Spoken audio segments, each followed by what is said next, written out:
6 times humanity accidentally opened a new dimension. Number 1.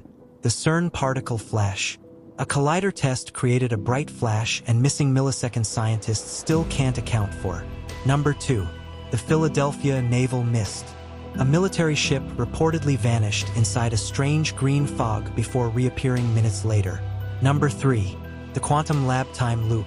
Researchers saw a particle appear twice in the same place, seconds apart, breaking known physics. Number 4. The Siberian light ripple.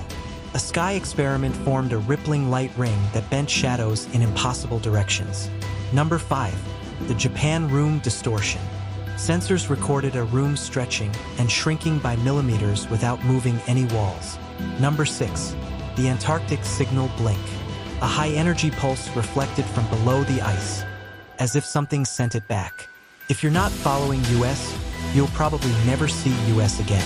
But if you are, congratulations, you're learning something new every day. 6 times humanity accidentally opened a new dimension. Subscribe our YouTube channel, The Cognitive Vault, for more videos like that.